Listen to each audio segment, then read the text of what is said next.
अस्सलामुअलैकुम, welcome to promote Sindh YouTube channel. मां आया दीपक।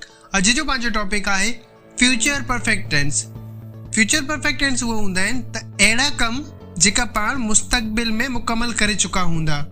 हिन जो फॉर्मूलो थींदो subject plus will plus have plus verb जी थर्ड फॉर्म प्लस ऑब्जेक्ट।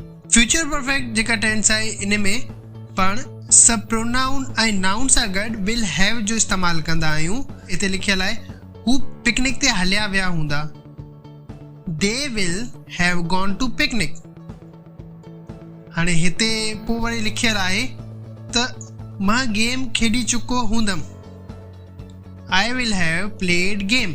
हाणे मां तव्हांखे नेगेटिव ऐं इंटरोगेटिव ऐं नेगेटिव प्लस इंटरोगेटिव सम्झायां त जीअं अफर्मेटिव जो वरी सेंटेंस हिकिड़ो ॿुधायां त हू दुकान बंदि करे चुको हूंदो।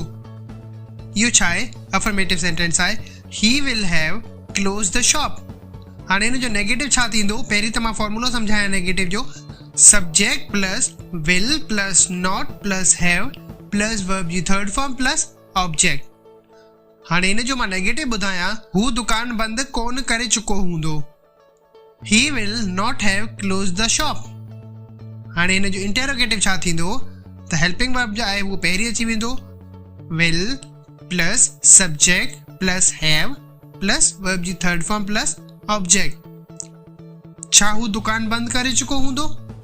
Will he have close the shop question mark. हाणे मां तव्हांखे ॿुधायां त इंटरोगेटिव प्लस नेगेटिव हिन में फॉर्मूलो हूंदो will plus subject plus not plus have plus verb जी थर्ड फॉर्म प्लस ऑब्जेक्ट। छा हू दुकान कोन बंद करे चुको हूंदो?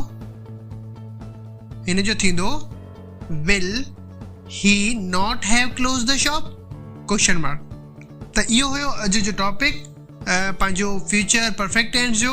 आई होप तव्हांखे इहो क्लियर हूंदो। तव्हांजा जेका क्वेश्चन्स ऐं कंफ्यूजन्स आहिनि उहो तव्हां कमेंट में ज़रूरु पुछिजो।